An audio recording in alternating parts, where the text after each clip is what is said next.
She was just a waitress making minimum wage, invisible to the elite customers she served. He was Julian Sterling, a billionaire CEO on the verge of losing his empire. One ringing phone changed everything. When the restaurant manager screamed at her to hang up, she didn't listen. She answered. And in doing so, she uncovered $1 billion conspiracy that no one else saw coming. Watch until the end to see how one insignificant waitress humiliated a corrupt translator and saved the biggest deal in New York history. The rain in Manhattan didn't wash away the grime. It just made the neon lights of the city bleed into the asphalt. But 70 floors up, inside the Gilded Lily, the weather was irrelevant. Here, the air smelled of white truffles, aged mahogany, and fear. Elena Vance adjusted her apron, her knuckles white as she tightened the strings. She checked her reflection in the polished brass of the service station. Her uniform was immaculate. Black trousers, crisp white shirt, a black vest that was slightly too large for her slender frame. Her dark hair was pulled back so tightly it gave her a headache. But that was the requirement. At the Gilded Lily, the staff wasn't supposed to be seen. They were supposed to be functioning furniture. "Vance!" The sharp bark of her name made her jump. She turned to see Marcus Thorne, the floor manager, looming over her. Marcus was a man who wore suits that cost more than Elena's yearly rent, yet he wore them with the grace of a bouncer. He had a perpetual sneer, especially reserved for Elena. "Yes, Mr. Thorne," Elena said, keeping her eyes lowered. "Table 4 has a smudge on a water glass." "A smudge, Vance," Marcus hissed, stepping into her personal space. "Do you know who is dining at table 4 tonight?" "I believe it's the governor, sir," Elena whispered. "It is. And if the governor drinks from a smudged glass, he thinks I run a pigsty. You are on thin ice, Elena. One more mistake, one dropped fork, one wrong look, and you're back to flipping burgers in Queens. Do I make myself clear?" "Crystal clear, Mr. Thorne. It won't happen again. Get out of my sight. Check the reservoir for the VIP section. Julian Sterling is arriving in 20 minutes, and if his table isn't perfect, I will personally throw you out the service elevator." Elena nodded and scurried away, clutching her polishing cloth like a lifeline. Her heart hammered against her ribs. She needed this job. She needed it desperately. The stack of medical bills on her kitchen counter at home was growing taller than the skyscrapers outside. Her mother's treatment for early-onset Parkinson's wasn't covered by their basic insurance, and the specialists required cash up front. She slipped into the back corridor, taking a moment to breathe. She was 24 years old, with a degree in European linguistics that was currently collecting dust because she couldn't afford to take an unpaid internship at the UN. So she waited tables. She poured wine for men who tipped her more in a night than her mother made in a month, and she stayed silent. But tonight, the atmosphere in the restaurant was different. It was electric. The staff was buzzing with rumors about Julian Sterling. Julian Sterling, the CEO of Sterling Hale, a tech conglomerate that practically ran the modern world. But the rumors said Sterling Hale was bleeding money. A failed merger last quarter had tanked their stock. Tonight was a Hail Mary. "Did you hear?" whispered Sarah, the hostess, as Elena refilled the water pitchers near the station. "Sterling is meeting with Lucas Vollenweider." Elena paused. "The Swiss industrialist?" Sarah looked at her, blinking. "I don't know, maybe. I just know he's rich and scary. They say Vollenweider doesn't speak a word of English and hates Americans. Sterling hired some top-tier translator from the embassy to broker the deal." "Lucas Vollenweider is from the Romansh region," Elena murmured, almost to herself. "He speaks a very specific dialect of Swiss German, heavily influenced by Latin roots. It's rare." Sarah rolled her eyes, checking her lipstick in a compact. "Whatever, nerd. Just make sure you don't spill anything on them. Marcus is already sweating through his shirt. Elena went back to work, her mind racing. She knew who Vollenweider was because she had written her senior thesis on the decline of Romansch dialects in the Swiss Alps.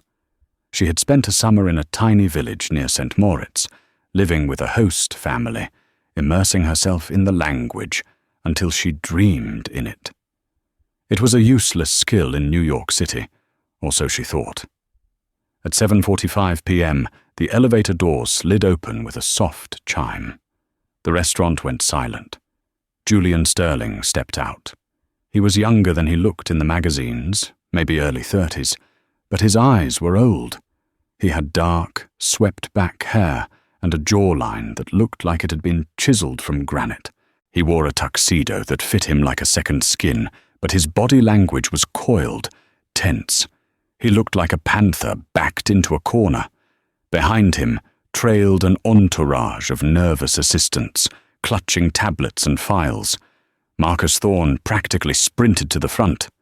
"Mr. Sterling, welcome to the Gilded Lily. It is an honor, sir. Your table is prepared." Julian didn't look at him. He scanned the room, his eyes icy blue. "Is Vollenweider here yet?"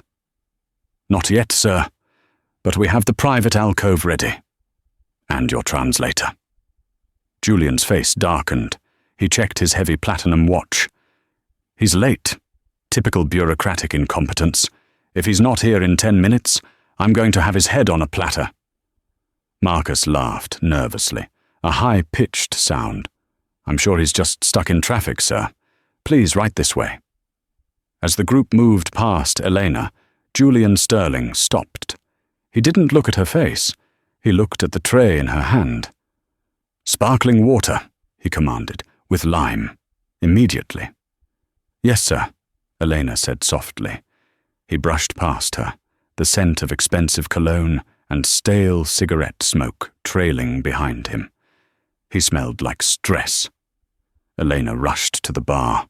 As she sliced the lime, she watched the private alcove. Julian was pacing. He was terrified.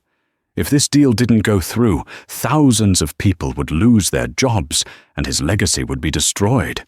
He needed this merger, and he was about to face a man known for being the toughest negotiator in Europe, without a translator. 20 minutes passed. The atmosphere in the private alcove was deteriorating rapidly. Lucas Vollenweider had arrived.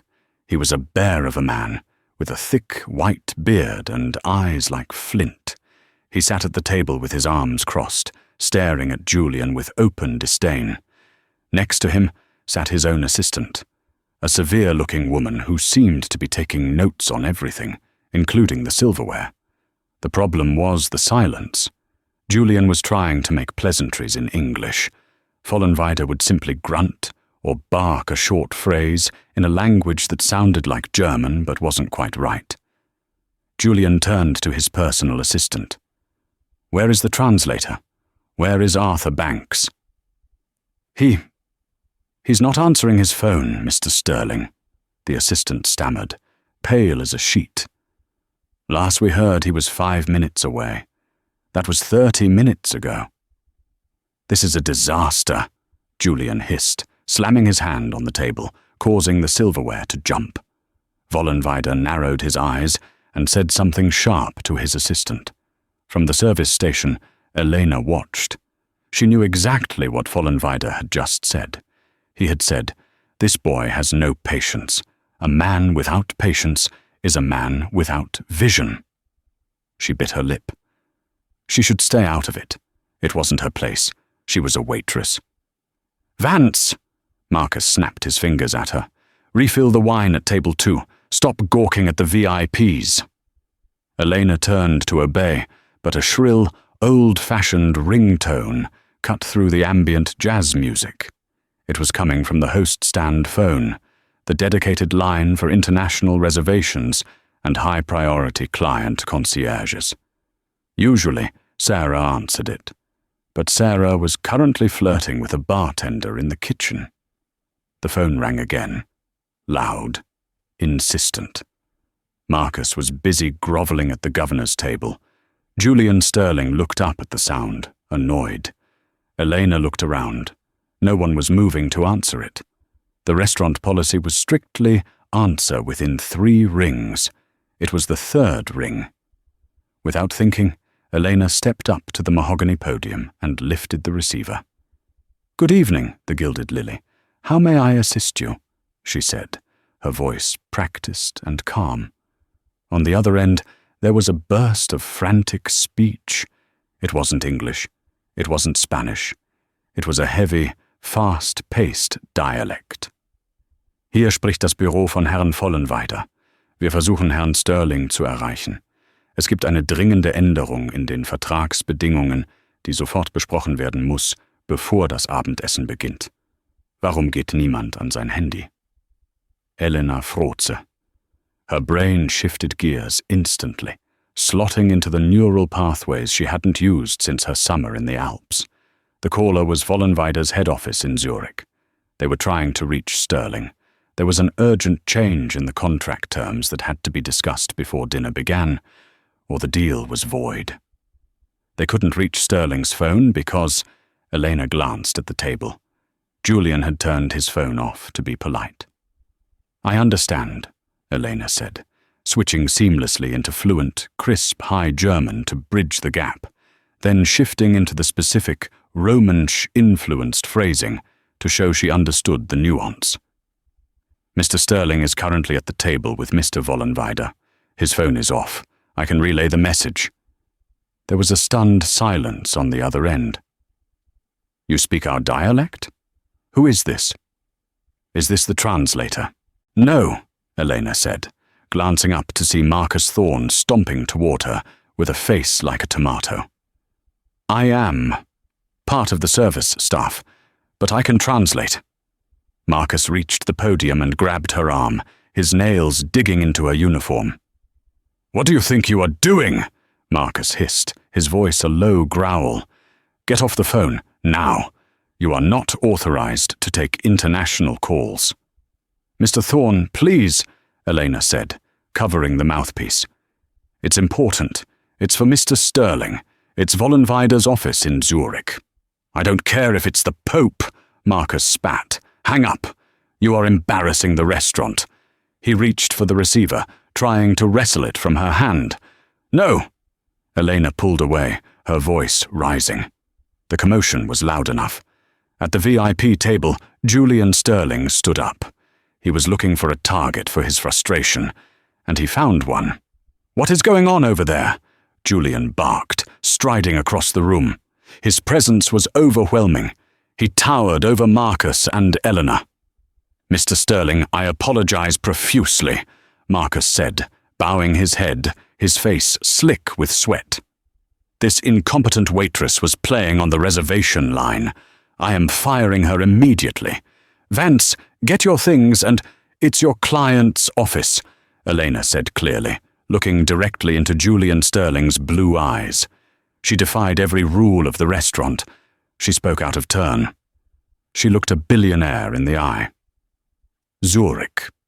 They say there is a clause in the contract, Section 4, Paragraph B, regarding the liquidity of assets.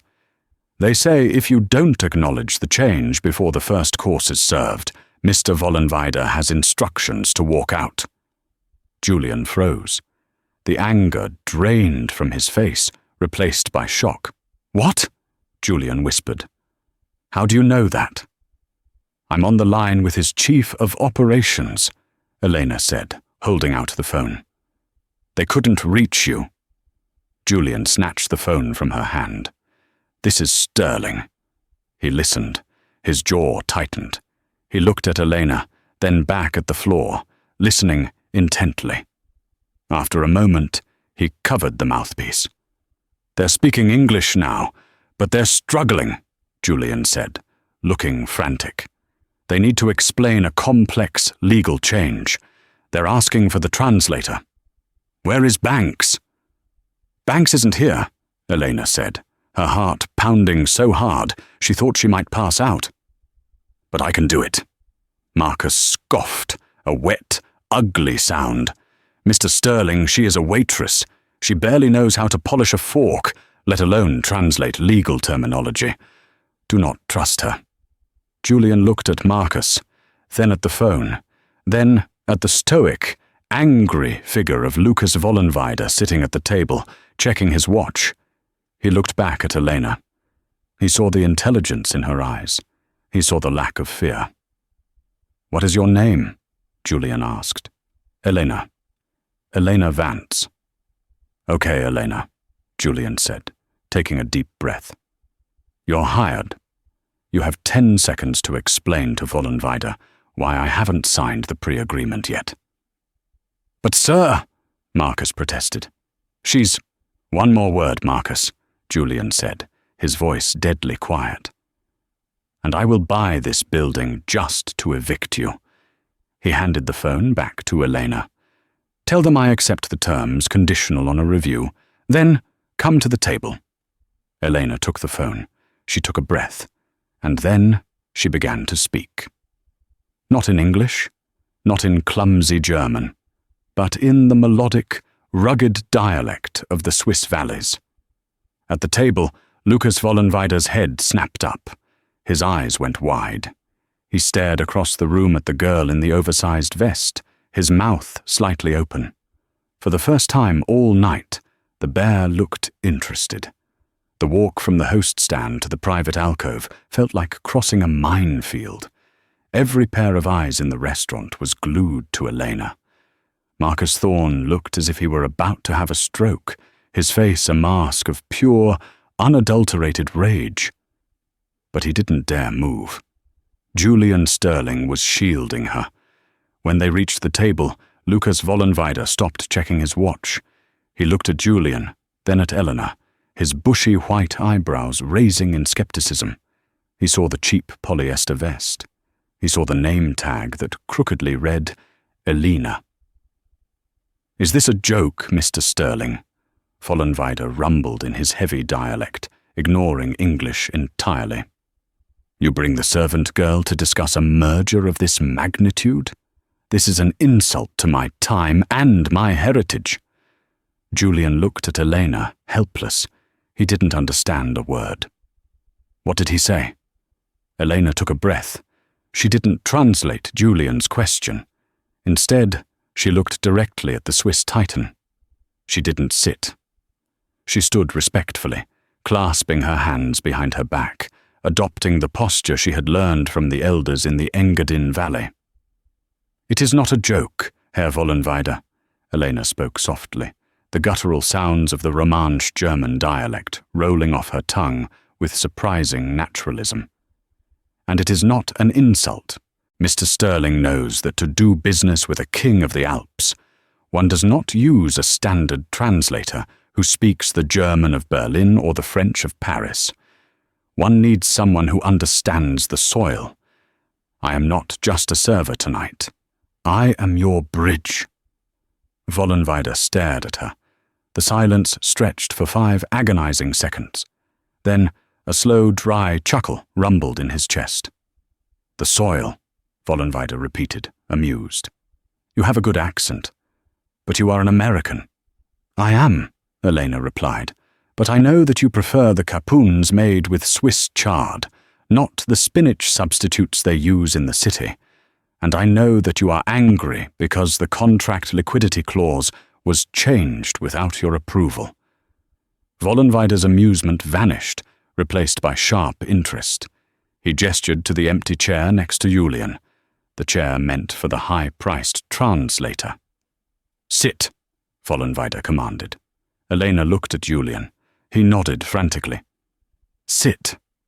Please." Elena Vance, waitress, sat down at the table where the fate of $1 billion rested. She felt absurd.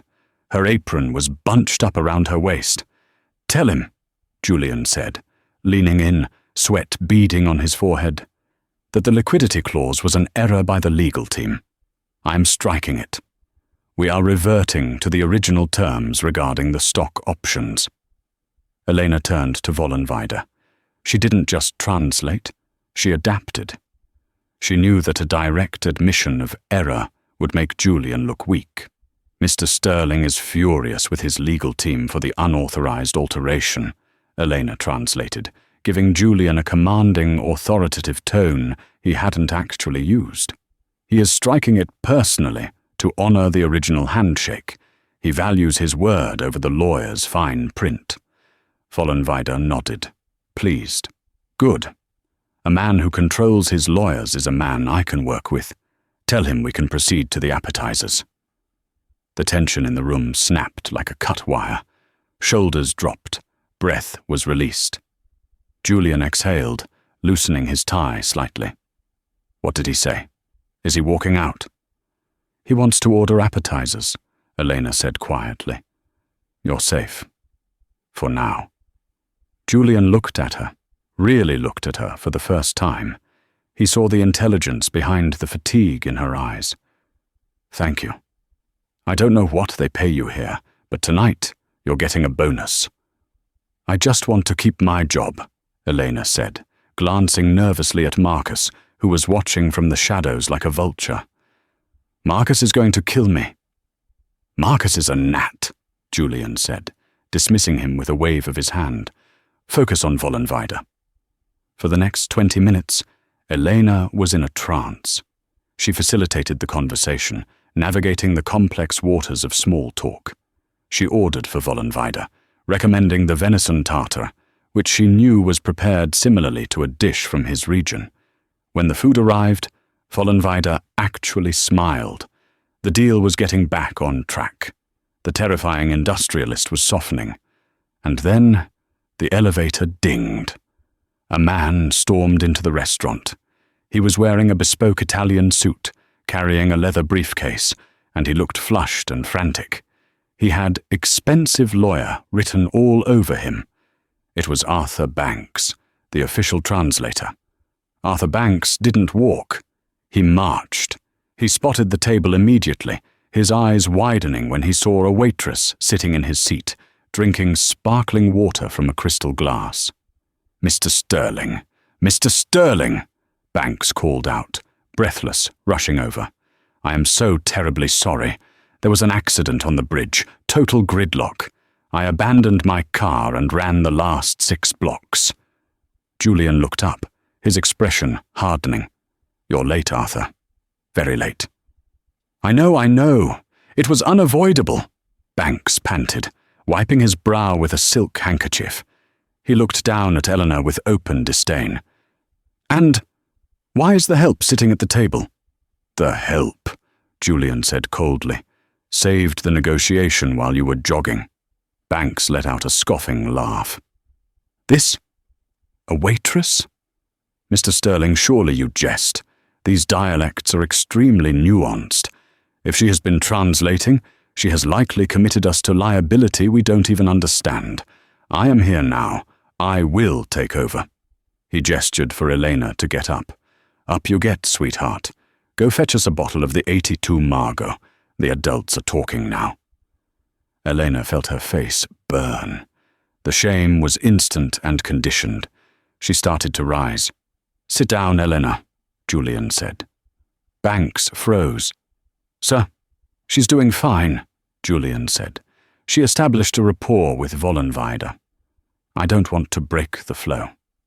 Banks's face turned a shade of plum. He leaned in, lowering his voice. Mr. Sterling, with all due respect, this is a $4 billion merger. Do you really want to trust the technical details of the server architecture and the patent rights to a girl who clears tables for tips? Lucas Vollenweider is a shark. If she misses one word, one conditional tense, he will eat you alive. I have a PhD in linguistic anthropology from Oxford. Who is she? Julian hesitated. He looked at Elena. He saw the waitress uniform. He saw the nervousness. Then he looked at Banks, with his credentials and his suit and his confidence. Fear crept back into Julian's heart. Banks was right. The small talk was one thing, the legal contract was another. Fine, Julian sighed, rubbing his temples. Banks, sit. Elena. He looked at her apologetically. Thank you. You did great. But Arthur knows the legal specifics. Elena felt a hollow pit in her stomach. She nodded, standing up. I understand, Mr. Sterling. Get back to work, Vance, Marcus Thorne hissed from 5 feet away, having waited for this exact moment. Table 7 needs bread. Now! Elena slipped back into the shadows. She went back to being invisible. She grabbed a bread basket, her hands trembling. She felt humiliated, but worse, she felt a nagging sense of dread. She watched from the distance as Banks settled into the chair, laughing loudly, pouring himself wine, acting the part of the equal. He began speaking to Vollenweider in German. Elena paused near the water station, listening. Banks's German was technically perfect. It was high, academic, precise. But it was standard German. He wasn't using the Romansch dialect. Vollenweider's face closed off. The warmth Elena had cultivated evaporated instantly. He answered Banks in monosyllables. Mr. Vollenweider asks about the patent retention on the biochips. Banks translated for Julian. He says he is happy with the 50-50 split. Elena frowned. She had heard Vollenweider. He hadn't said he was happy. He had said, Ich nehme die Hälfte, aber unter Vorbehalt der Kontrolle. Subject to control. Banks had missed the nuance. He translated it as a done deal, but Vollenweider had just added a condition of control. Julian smiled, relieved. Excellent. Tell him we agree. Elena wanted to scream. No. If you agree to that, you're giving him operational control of the patents. But she couldn't speak. She was just a waitress. The dinner progressed. Banks grew more arrogant, drinking as much wine as the guests. He was charming Julian, assuring him that Vollenweider was on board with everything. But Elena, hovering near the tables, filling water glasses, heard the truth. Vollenweider was getting frustrated. He was testing Banks, using thicker, more obscure idioms from his village. Banks, not wanting to look incompetent, was guessing at the meanings. Then came the main course, and with it, the Blackwood clause. The mood at the table had shifted. Vollenweider was no longer eating. He had pulled a thick document from his briefcase. This was the final addendum. Julian looked nervous. What is this? We agreed to the standard contract. Banks put on his glasses, skimming the document. It looks like a standard formality, Mr. Sterling. Just an affirmation of the assets holding firm. It's called the Blackwood Protocol? It seems standard in Swiss banking. Julian nodded. Okay. Ask him if there are any penalties associated with it. Banks asked. Vollenweider replied in a long, gravelly string of sentences, pointing a thick finger at paragraph 3. Elena was clearing plates from the adjacent table. She moved closer, pretending to wipe down a crumb. She listened intently. Vollenweider said, Das Blackwood-Protokoll verlangt, dass bei einem Aktienkursabfall von mehr als 10% die Stimmrechte der Sterling-Howle-Gruppe sofort an die Muttergesellschaft in Zürich übergehen, bis die Gewinnspanne wiederhergestellt ist. Elena's blood ran cold. If the stock price drops by more than 10%, the voting rights of Julian's company transfer immediately to Vollenweider's company until profit is restored. It was a hostile takeover clause, masked as a safety net. Given how volatile the tech market was, a 10% drop was common.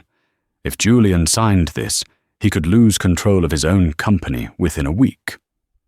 Banks turned to Julian, smiling. He says it's just a safety measure. It states that in the event of a market dip, the parent company will provide auxiliary funding to stabilize the stock. It's actually very generous of him. It offers you protection. Elena dropped the fork she was holding. It clattered loudly against a china plate. The table went silent. Marcus Thorne started sprinting toward her, his eyes bulging. Banks glared at her. Clumsy oaf, go away. Julian picked up his pen. He trusted Banks. Why wouldn't he? Banks was the expert from the agency. Banks had the PhD. Julian hovered the pen over the signature line. "This secures the deal?" Julian asked. "It does," Banks said. "Sign it and you're saved, Julian." Elena looked at the pen. She looked at Marcus closing in on her. She looked at her mother's unpaid medical bills that she could only pay if she kept this job. If she spoke, she would be fired. She would be blacklisted. She would be the crazy waitress who interrupted a billion-dollar closing. But if she didn't speak, Julian Sterling, a man who had defended her, however briefly, would be destroyed.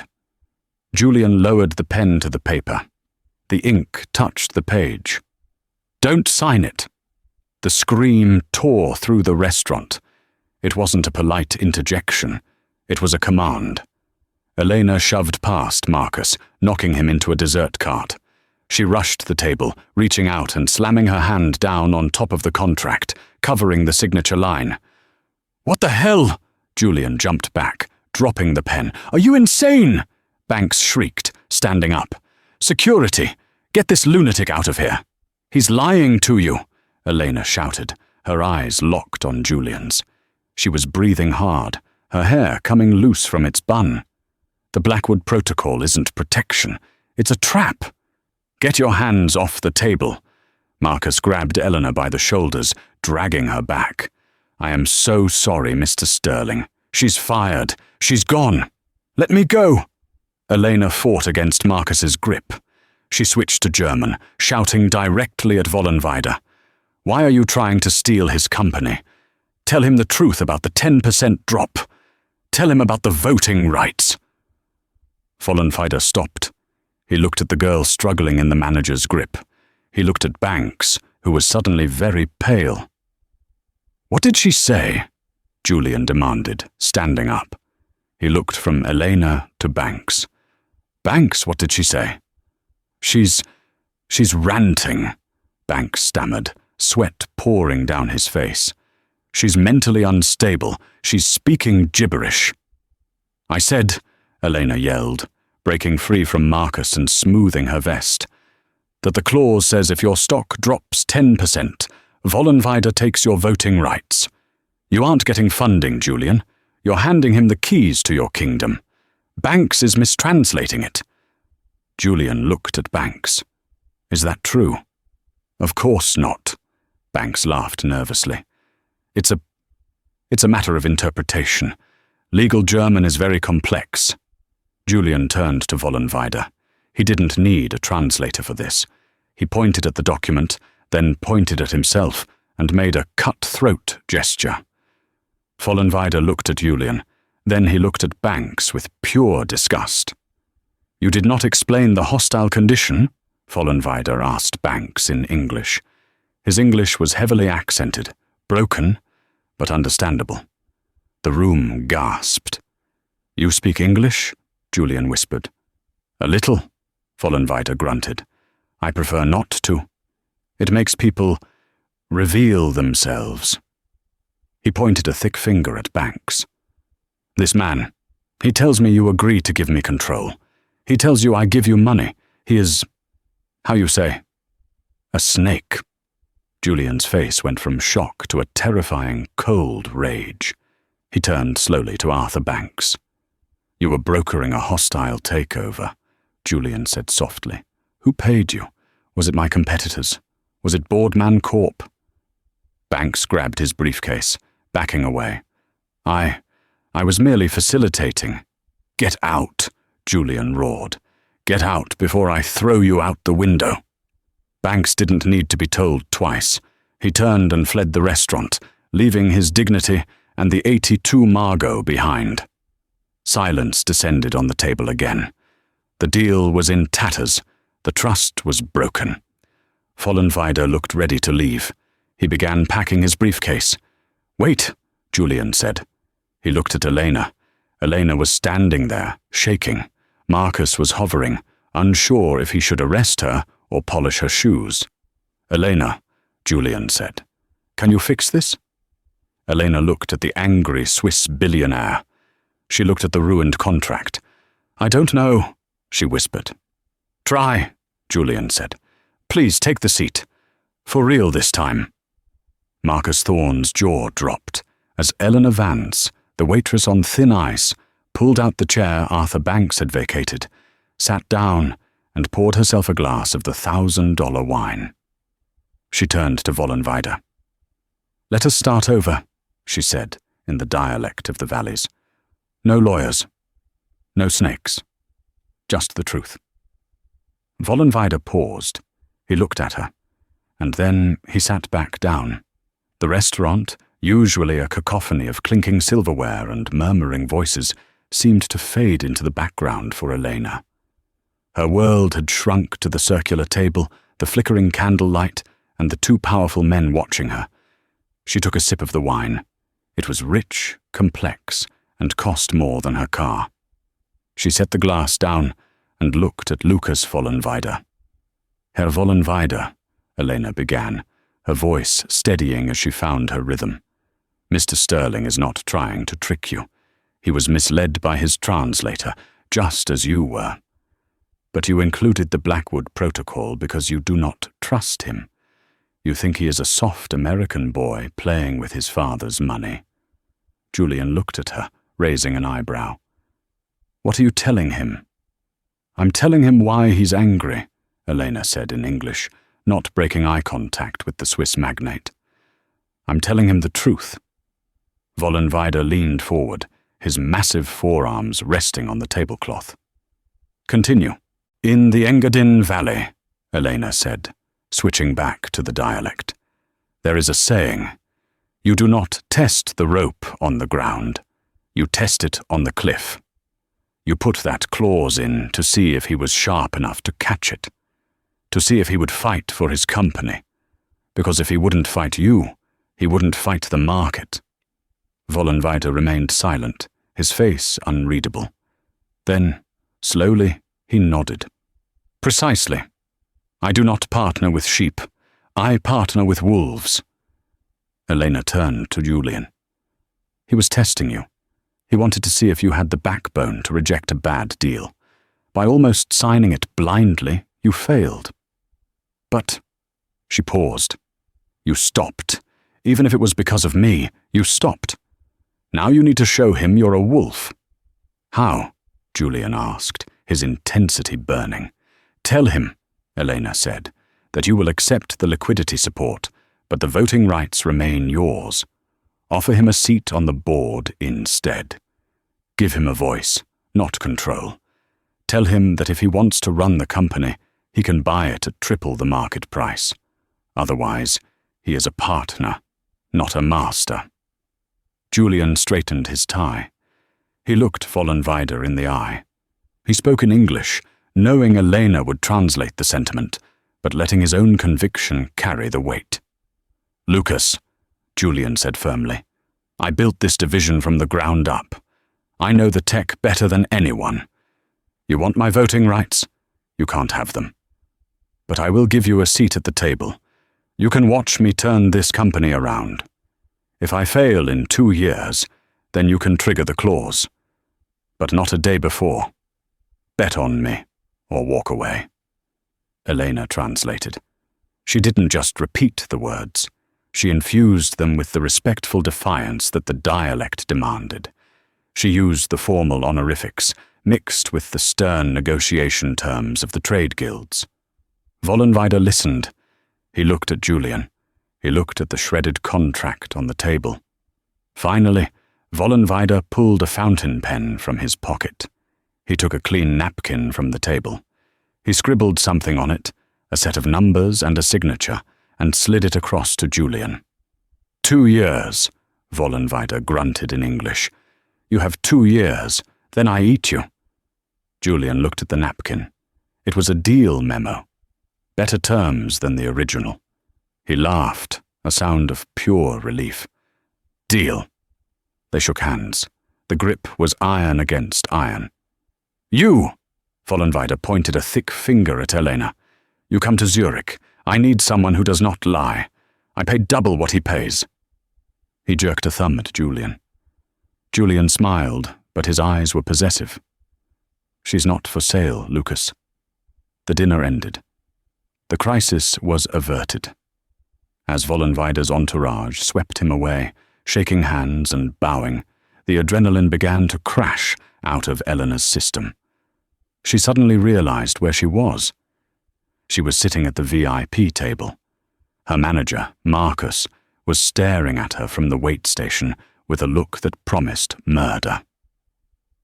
"Thank you," Julian said, turning to her. He looked exhausted but triumphant. "Elena, you saved my life tonight. Literally. That deal, if it had gone south, I was finished. I just did what was right," Elena stammered, standing up and smoothing her apron. The magic was fading. She was becoming a waitress again. "I should get back to work. My section is probably a mess." Julian reached into his jacket pocket and pulled out a sleek, black metal card. There was no number on it, just a name and a direct line. "Call this number tomorrow morning at 9 a.m., Julian said. "Do not be late. We have a lot to discuss." Elena took the card, her fingers brushing his. A spark of electricity seemed to jump between them. "Okay, I will." "Good night, Elena." Julian walked away, his stride confident again, the master of his universe once more. Elena stood there, clutching the black card, feeling like Cinderella after the ball. But the clock had struck midnight, and the carriage was turning back into a pumpkin. "Vance!" The scream tore through the air. Marcus Thorne was upon her. The moment the elevator doors to the VIP alcove slid shut, Marcus Thorne dropped the mask. He didn't just escort Elena to the kitchen. He clamped his hand around her upper arm with a grip that bruised, marching her past the stunned hostess stand and through the swinging metal doors. The kitchen was a chaotic symphony of shouting chefs, sizzling pans, and clattering porcelain. But silence rippled through the room like a wave as Marcus shoved Elena toward the dishwashing station. She stumbled, catching herself against a stack of industrial drying racks. "You insolent, arrogant little charity case," Marcus screamed, his voice cracking with the force of his rage. Veins bulged in his neck, turning his face a splotchy, ugly red. "Who do you think you are? Sitting at a table, drinking vintage Margot, lecturing a man worth billions?" "I was saving the account, Marcus," Elena shouted back, her voice shaking but defiant. She rubbed her arm where he had grabbed her. "That translator was a fraud. He was tricking Mr. Sterling into a hostile takeover. If I hadn't stepped in, I don't care if he was selling Mr. Sterling a bridge in Brooklyn," Marcus roared, stepping into her personal space, forcing her to shrink back. "It is not your place to speak. You are a waitress, Vance. You are furniture. You are here to be unseen and unheard. Tonight, you made me look like I cannot control my staff. You humiliated me," he sneered, looking her up and down with pure disgust. "I knew hiring you was a mistake. I knew someone with your desperate financial baggage would be trouble." Elena froze. "What do you mean?" "Oh, don't play dumb. I know about your mother," Marcus scoffed cruelly, loud enough for the line cooks to hear. "I know you're drowning in medical bills. I know you begged for the extra shifts. And that is exactly why I'm going to enjoy this." He pointed a trembling finger at the back exit. "You are fired. Effective immediately. And don't bother listing the gilded lily on your resume. If anyone calls me for a reference, I will tell them you are unstable, insubordinate, and a liability. You will never work in a high-end restaurant in New York again. You'll be lucky to wash dishes at a diner in Jersey." The cruelty of it took Elena's breath away. It wasn't just about the job. He was attacking her survival. He was attacking her mother. "Give me your apron," he demanded, holding out his hand. "Now. It's company property." Elena looked at him. She looked at the chefs who were averting their gaze, too afraid of Marcus to intervene. A cold calm settled over her. She reached behind her back, untied the strings, and pulled the apron off. "You're a small man, Marcus," she said quietly, her voice cutting through the kitchen noise. "You care more about a clean tablecloth than a clean conscience." She dropped the apron at his feet. It landed with a soft thud on the greasy floor. "Get out!" Marcus shrieked. Elena turned and pushed through the heavy security door, stepping out into the alleyway. The transition was brutal. She went from the warm, truffle-scented air of the restaurant to the freezing, biting wind of a Manhattan storm. The rain was coming down in sheets. It soaked her thin white shirt in seconds, plastering it to her skin. She wrapped her arms around herself, shivering violently, and began to walk toward the street. The adrenaline that had sustained her during the negotiation crashed. The reality set in. She was unemployed. She had no reference. Her rent was due in 3 days. The specialist for her mum needed a deposit on Friday. "What have I done?" she thought, a sob escaping her throat. "I played the hero, and now I've lost everything." She reached the corner of the block, water dripping from her nose and eyelashes. She felt invisible again. Just another person broken by the city. She raised her hand to hail a taxi, knowing she couldn't afford one, but too cold to walk to the subway. A long, sleek, black Maybach glided to the curb, moving silently through the puddles. It stopped right in front of her. The rear window hummed down. "You look like a drowned rat," a deep voice said. Elena blinked, wiping rain from her eyes. Julian Sterling was sitting in the back, the soft amber interior light illuminating his face. He looked tired, but his eyes were alert, fixed on her. "Mr. Sterling," she chattered, her teeth clicking together. I thought you were gone." "I was. We made it 3 blocks before I realized I forgot something," Julian said. He pushed the door open. "Get in. You're freezing." "I can't." Elena shook her head, stepping back. "I'm soaking wet. I'll ruin the upholstery. It's probably worth more than my life." "Elena," Julian said, his voice commanding yet gentle. "Get in the car." She didn't have the energy to argue. She slid onto the leather seat. The warmth was instant, enveloping her like a blanket. Julian immediately handed her a thick cashmere throw from the console. "Dry off," he murmured. He tapped on the partition glass. "Driver, go." As the car merged back into traffic, Julian watched her dry her hair. "I assume Marcus didn't take the news of your heroism well?"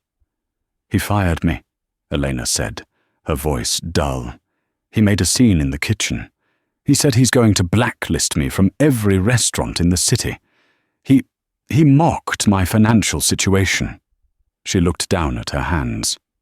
"I really needed that job, Mr. Sterling." Julian's expression darkened. The jaw muscle feathered as he clenched his teeth. "He mocked your finances?" "He knows about my mum's medical bills," Elena whispered. "He used it to humiliate me." Julian didn't say a word. He reached into his jacket pocket, pulled out his phone, and dialed a number. He put it on speaker. "Harrison, it's Julian," he said. His tone was terrifyingly calm.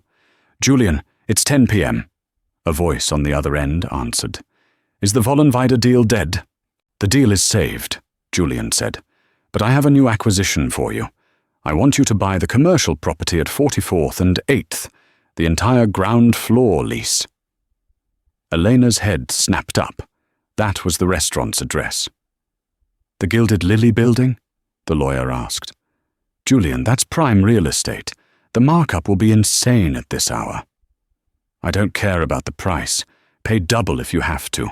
Just close it tonight," Julian said, staring out the window at the rain-streaked city. "And Harrison, once the papers are signed, call the restaurant ownership group. Tell them their lease is terminated, effective immediately unless they agree to a management restructure. Restructure? What are you looking for? I want Marcus Thorne removed, tonight. Security is to escort him out with a cardboard box. Cause for termination, gross negligence, and creating a hostile work environment. If they refuse, evict the restaurant. Understood. Consider it done. Julian hung up and slid the phone back into his pocket. Elena stared at him, the towel forgotten in her hands. The silence in the car was heavy. You, she stammered, you just bought a building to fire my boss. I don't like bullies, Elena, Julian said, turning to face her. And I certainly don't like men who mock people for taking care of their families. Marcus Thorne will never work in this town again. That is my blacklist. That's insane, Elena breathed. Thank you. But I'm still out of a job, and I'm not a charity case, Mr. Sterling. I can't just take money from you.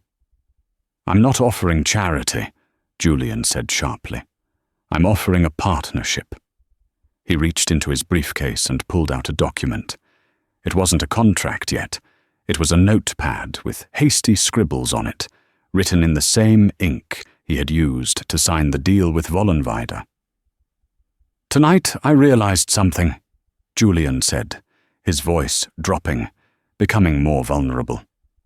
I pay millions of dollars to lawyers, advisors, and translators, and every single one of them was ready to let me walk off a cliff because they were too afraid to speak up, or too incompetent to notice the danger. You were the only one who saw the truth, and you were the only one brave enough to say it. He handed her the paper. I need a liaison, Julian said. Someone who travels with me. Someone who listens to what people aren't saying. I need a wolf, Elena. And I think you're the only one I've met in years. Elena looked at the paper. Role, Executive Strategy Liaison. Salary, $250,000 a year, plus signing bonus, $50,000. Benefits, full family medical coverage, immediate. Her eyes filled with tears again, but this time relief washed over her so hard she felt dizzy. Full family medical. Her mother would be safe. I don't have a degree in business, she whispered, looking up at him. I just know people. Business is people, Julian smiled, and it reached his eyes this time. The degree you can get later. The instinct? That's rare. So, Elena Vance, will you stop serving the table and start sitting at it? Elena looked at the rain outside, washing away the grime of the city. Then she looked at Julian, the billionaire who had come back for her. She took the pen he offered. Yes, she said. I will. Julian tapped the partition. Driver, take us to the plaza. We need to get our new executive a dry suit. We have a board meeting in the morning. As the car sped up, leaving the alley far behind, Elena didn't look back. The waitress was gone. The executive had arrived. They say that karma has no deadline, but for Marcus Thorne, it arrived overnight. While he was being escorted out of the building he thought he ruled, Elena was stepping into a life she had only dreamed of. She went from counting tips to counting shares, all because she refused to let a lie stand unchallenged. Julian Sterling didn't just save his company that night. He found the one thing money can't buy, loyalty. I literally got chills when he bought the building. That is the ultimate power move. It just proves that you should treat everyone with respect, because you never know who is going to save your life or become your boss. If you loved this story of justice served cold, please hit that like button. Let's try to get this video to 5,000 likes, and make sure you subscribe and turn on notifications so you don't miss the next drama. If you were Julian, would you have bought the building to fire Marcus, or was that too extreme? Let me know your thoughts in the comments below. Thanks for watching. and I'll see you in the next story.